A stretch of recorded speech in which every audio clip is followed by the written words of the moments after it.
Thank you for joining us today.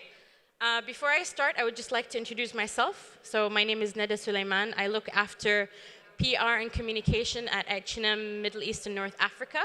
We're currently part of Al Shayar Group, and we've been in the region for the last 17 years.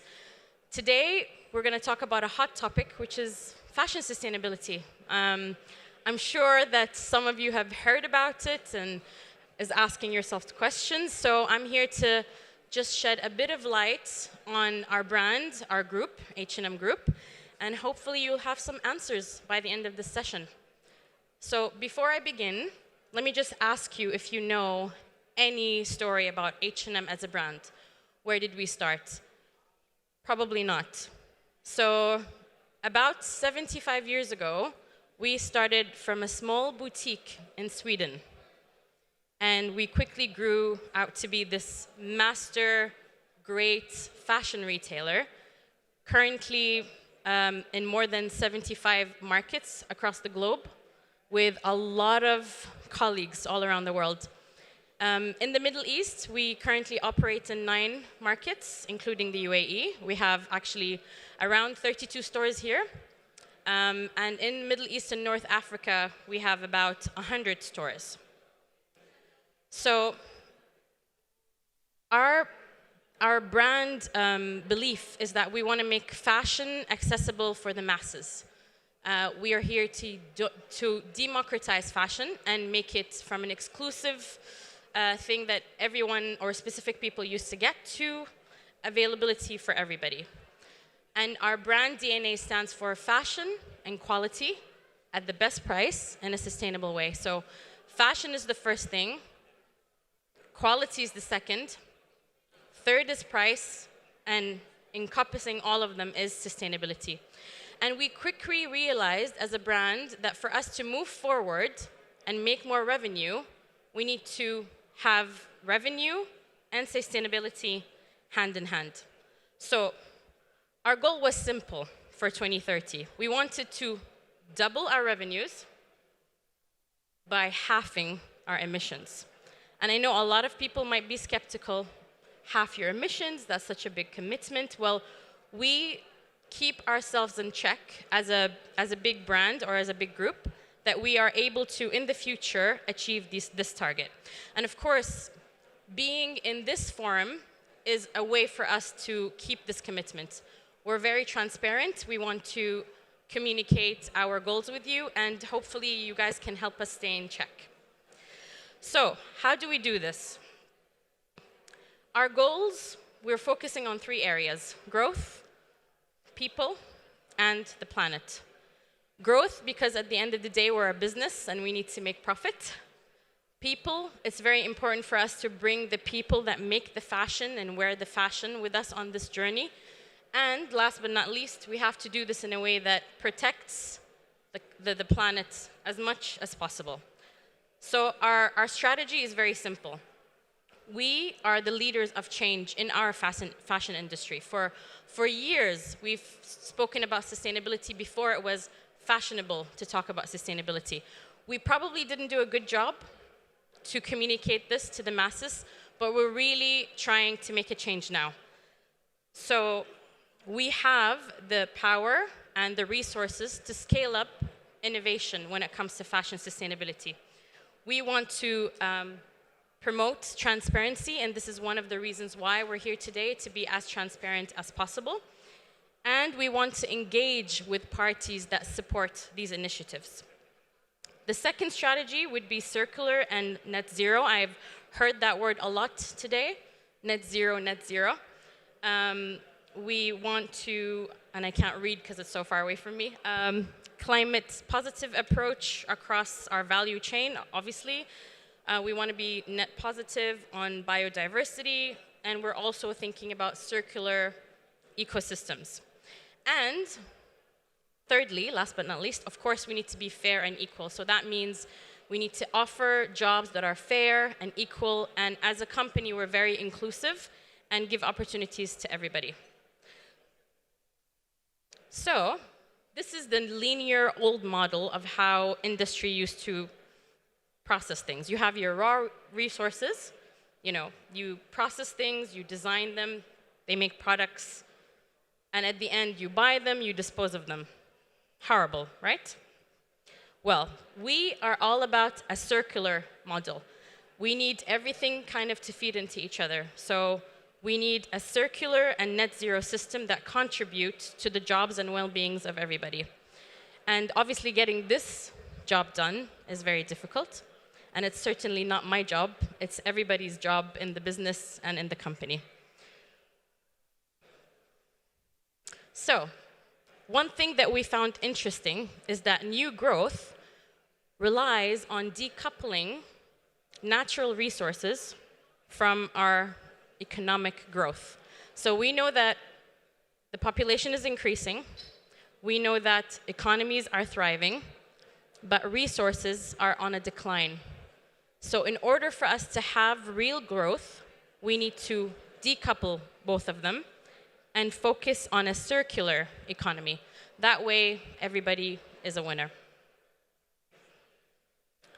Okay, so as part of our transparency in H&M Group, we publish an annual sustainability disclosure. At the end of each year, you can access it on hmgroup.com.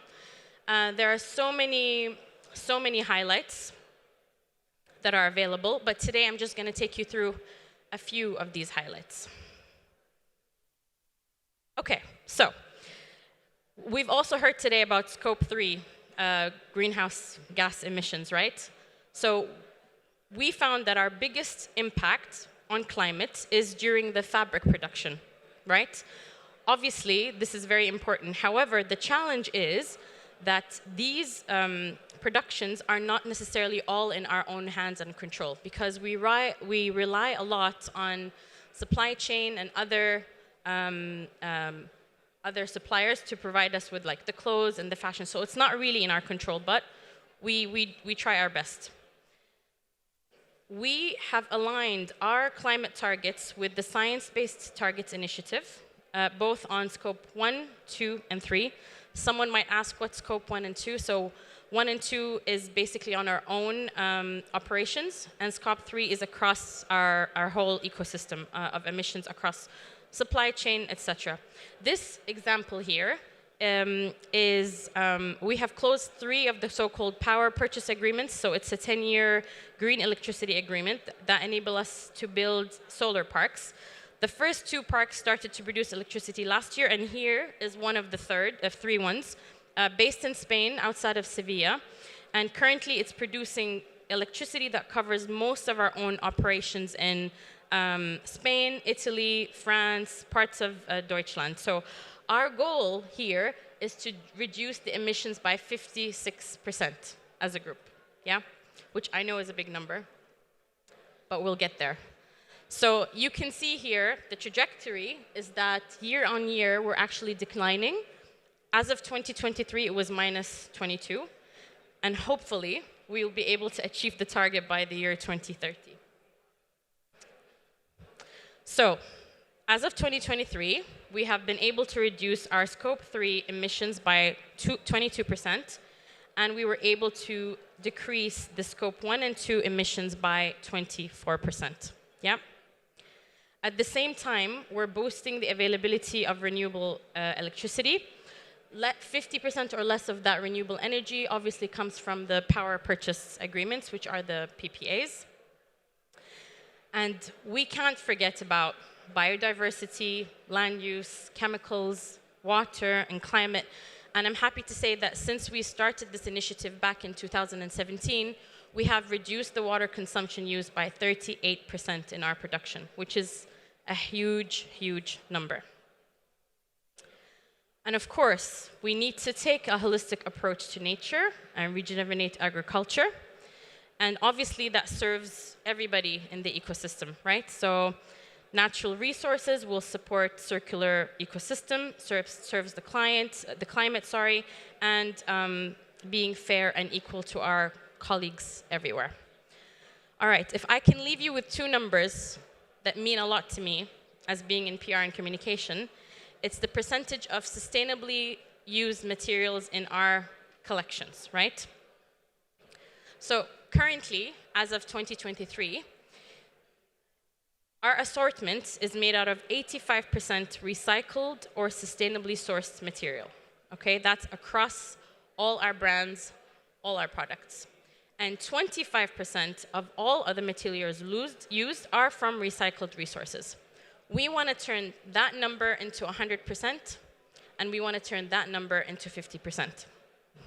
And being part of H&M and seeing the change for the last 10 years, I can tell you we can make this work. Of course, with the innovation, the support, and just holding ourselves accountable.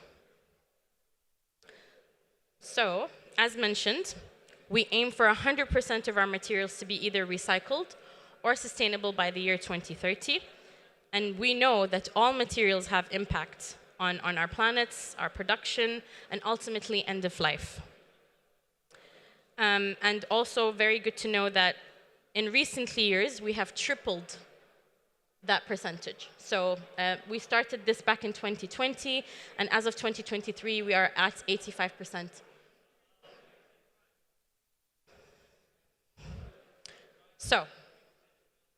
So moving to recycled materials and phasing out fossil-based ones. So the target is 50% of our total materials will be from recycled sources by the year 2030. 30% of our total materials will be from recycled sources by 2025 because we want to keep ourselves in check. And by the year 2025, we will move to 100% recycled polyester. And now sharing with you guys our Scope 3 actions. So we no longer use or hire new suppliers that use coal boilers. We have stopped that. And we are 100% renewable electricity sourced of our supply chain by 2030. And we're investing in factories replacing the fossil fuels and reducing energy consumption. And we've already started this, and this has resulted in a decrease of 23% of facilities using coal boilers compared to the year before. Okay, so also one more thing to share with you guys. The Green Fashion Initiative has approved 17 projects that will deliver an estimated of 190,000 tons of CO2 emissions reductions. 50,000 of those can be attributed to the H&M Group, which is a big number. The example you can see in the picture is one of the projects in China that was able to reduce 7,000 tons, equivalent to 3,500 gasoline cars running for 24 hours, 7 days for a year. And this is obviously very impressive. If I can also leave you with two things before I end my presentation. One thing that H&M is doing currently is we've launched something that's called Pre-Loved. And if you traveled in Europe, this is a section where you can purchase pre-owned H&M pieces that are secondhand. And this is basically to encourage everyone to look at sustainability in a different way. The idea of you going into a store and buying a new dress and then using it for one time is no longer sustainable for us on the planet. So please do look for Pre-Loved if you're in the States or in Europe. This is something we're hopefully going to bring into the region soon, but maybe not yet. And another thing that we recently launched is that H&M is known to be the brand that was the initiating brand for designer collaborations 20 years ago. We were the first people to work with Karl Lagerfeld, first designer collaboration, first brand to design with him. And we've kept this on for 20 years. And this year, for our 20th anniversary, instead of working with someone new, we decided to bring back all those old fashion pieces that have been in our archives for the last 20 years. We've repurchased older pieces that were owned by customers. We've relaunched newer pieces that were available in our archives. And basically, this is just to continue the commitment to our circular fashion, because fashion is forever, and it will keep coming back. Okay, last but not least, a very interesting question for you all. Do you know what your garments are made of, or what your clothes are made of? Probably not. So if I can just show you a few examples of our H&M fashion. At any of our stores, when you go, each garment comes with a sustainability label on it. So for example, now we have vegan leather for all our products that are available. Our denim comes with a special Kimball that has the exact, so this is made of 20% recycled cotton, okay? And I'm happy to say that all our baby wear is made out of 100% organic cotton. So if you worry about your child and what your child is gonna wear, 100% organic cotton for our baby wear. And last but not least, including our fashion pieces that are very stylish, also come with their own sustainability Kimball. Like this is made of recycled polyester. You can see the percentage, and at least you know that you're contributing to a better fashion future. If you have any questions, I'd be happy to take them via email, and we'll be able to get back to you with a proper answer because we're short on time. But in the meantime, thank you so much, and bye.